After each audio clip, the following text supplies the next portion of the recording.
So they had a lot of photographs of the different members of the Milford Oddfellows Order on a Facebook page.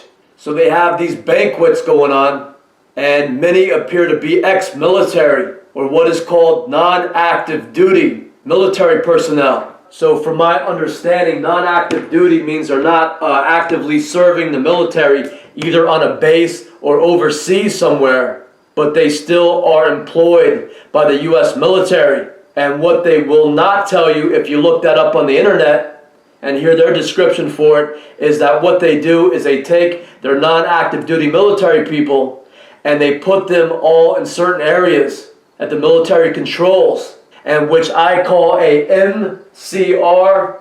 or military controlled region. So the military takes over certain areas in the U.S. that become covert military controlled regions, and they use large monopoly corporations and secret societies like the Oddfellows to carry this out. In these areas, they make sure that only their non-active duty military soldiers are allowed to work by controlling all the corporations.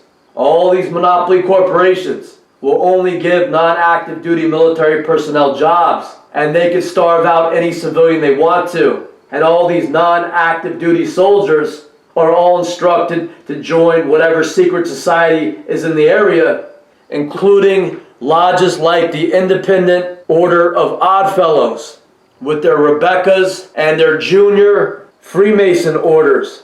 So that must be a popular organization in military-controlled regions. The women are part of the Rebeccas. The kids are part of the junior Oddfellows. So these military people are instructed to join local Freemasonic secret societies in whatever area they're sent into. So here is what appears to be many photos of the military all together again. But instead of eating dinner at the base's mess hall, they're having their little spaghetti dinner at the Oddfellows banquet. But they do all look like ex-military or non-active duty military personnel. So they've all been released from military bases, but here they are all together again in a secret society. So this is what you'll find all over the country and all over the world, whether it be at Bohemian Grove or Scottish Rite or Oddfellows. It's just a group of military people released back into society, but still under the strict control of the military through a secret society. Everything is still classified, everything is still covert, everything is still secret, but instead of being controlled by a military base, they are controlled by a secret society. So this is what turns the U.S. into a giant undercover military base, where people live under a covert form of martial law. People are no longer citizens of a country with a government that represents them, but rather they are a race of slaves controlled by a military dictatorship. These secret societies are the covert power of the military acting as the secret government in society. These are the so-called elite insiders that together form a military cult. Here is your Illuminati. Here is your secret society group, all in control of whatever local region they're put into. Here are the hidden masters that rule from the shadows.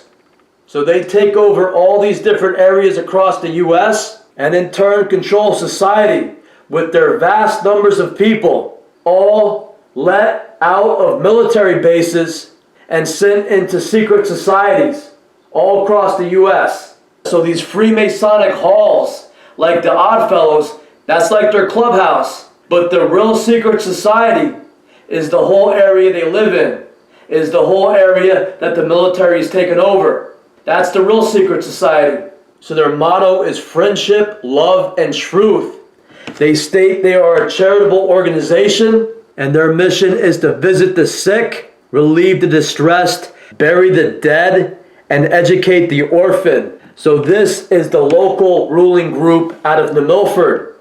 This is a secret society that takes its orders from the military and any corporation that provides the military with weapons and money.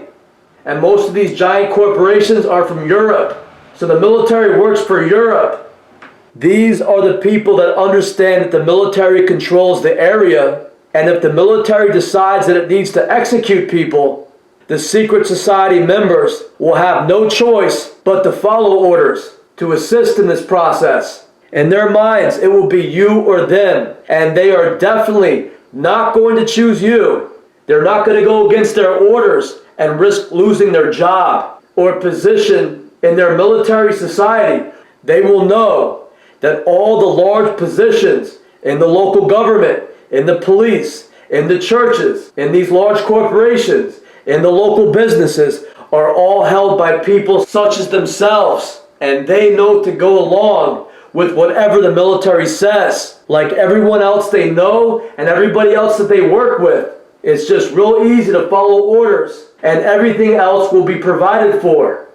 All they have to do is help take out the undesirables or any citizen who is not one of them and are foolish enough to think that they have rights under a U.S. military dictatorship. In these people's minds, a civilian moving into their area and demanding certain rights is just as outlandish as some new recruit stumbling onto a military base and thinking that he or she does not have to follow orders and can do whatever he or she wants. Who do they think they are? What do they think, they're better than us? They don't think they have to follow orders? They don't think they have to do as the military commands? So of course, these types of people will do anything the military society tells them to do, and to help take down anyone who is an enemy of that secret society. They will fire whoever they need to fire. They will set up whoever they need to set up. They will bully whoever they need to bully. They will lie about whoever they need to lie about. They will stalk whoever they are told to stalk. They will hate whoever they are told to hate. They will side against anyone they are told to side against. And that is summarized in the oath that they take, to always side with the secret society against anyone else. So I believe that the military was using these guys that I knew in high school to attempt to call me into New Milford, into the bar scene, or into the outdoor music scene, or into a party scene, and then cause a fight to get me arrested, or probably a whole lot worse. The favorite thing for non-active duty military people to disguise themselves as are rednecks or bikers. That is their favorite thing to hide behind. It goes back to when the military infiltrated all the motorcycle clubs, the outlaw motorcycle clubs, all the different gangs, the Bloods and Crips. It all started when the military infiltrated all those groups. So when you hear about violence erupting in bars between motorcycle gangs, or you hear about men being attacked by motorcycle gangs and people winding up injured or dead, a lot, if not all of that activity is now non-active duty military personnel who are employed to attack the civilians of the United States and to destabilize certain regions so that these secret societies take over everything. It's real easy to do when they can bankrupt people by sticking them in jail. And they are not going to do it in military or police uniforms. They are not going to announce martial law and then go door to door picking on masses of armed Americans all at once, because that will create a lot of opposition. That will create armies of people that will stand united against them. That will create a lot of bad press. That will expose what these military secret societies are doing all across the U.S. So these military tough guys would rather attack one guy at a time. They want to gang up on one family at a time. So they will always gang up on you. In today's world, going into the future, the military will attack their own civilians dressed up as motorcycle gangs, not as uniformed SWAT police, not as uniformed soldiers. This is how they would take a lot of young, strong men and women out of society and destabilize whole regions, utilizing the club and bar scene to do it. And then when the newspapers explain what happened, they will be able to easily report that it was some sort of bar fight involving motorcycle gangs, and some people wound up dead. It's a lot easier for the government to handle things that way. So that is why I tell you people, stay out of the bars and clubs, because that is all you hear happening. Fights going down outside of clubs, fights in bars, people winding up dead, shot, stabbed, arrested. That is the favorite way for these military secret societies to take people out. They get a couple to go to a club, they want to go out and have some fun, they wind up in a nightclub somewhere, and sometimes almost every single person in that club besides them are military personnel who are involved in the setup. And then they have 100 witnesses to lie and say that it was the guy and girl who showed up and caused all the problems. And that is the way people wind up in jail. They wind up losing their jobs. They wind up losing their homes. They wind up losing their children.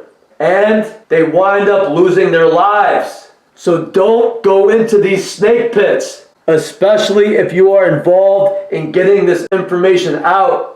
If you want to go out with your girlfriend, go to a restaurant and have some drinks. Sit at a table and ignore all these weirdos that will be paid to go in there and try to provoke a problem, always by staring at you first. They will try to catch your eye. That's how it always starts. These military societies are trained to do that. This is what starts all the problems. You stop focusing on your girl, your kids, your family, and all of a sudden you're staring at some weird idiot. 99% of the time, these guys are gay and they like staring at you. You want to give them some attention back, they love it.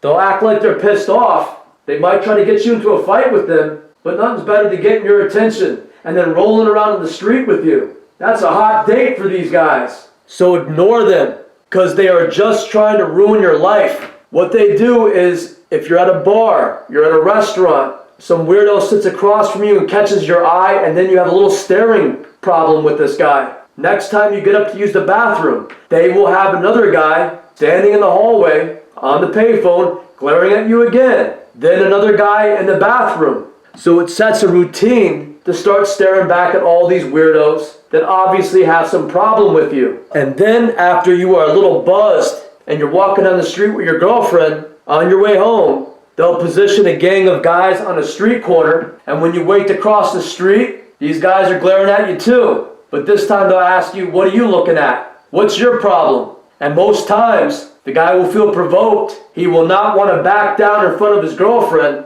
and a fight will happen. And then your whole life is turned upside down. These guys who provoked you into a fight, they don't go to jail. They don't lose their jobs. They don't have to do time in prison. They don't get put on probation. They don't lose their houses. They don't lose their girlfriends. If they get in a fight with you, they get more money.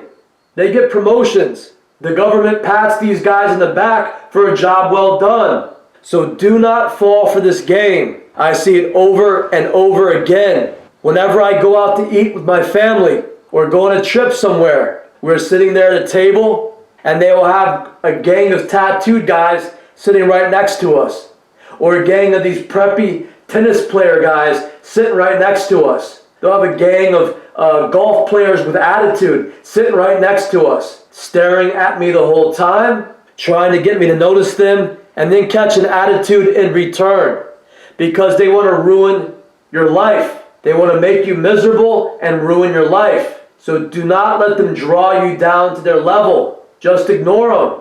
So at this point, let's discuss this individual named Tyler Kerr a little more, because he seemed very interested in the Oddfellows Lodge and would continuously bring this up time and time again whenever we would hang out, and I would attempt to help him with his website. Tyler is also one of my friends who began to act unusual, more so as I began to conduct investigations into secret societies and areas of concern that suggest criminal activities. So it's going to be important to at first give you a little background on Tyler, because he is one of the guys that I stayed in contact with more consistently over the years. Many of the other guys I lost contact with, but Tyler would always call me up every few months to say hello. So at first I thought he was a genuine friend.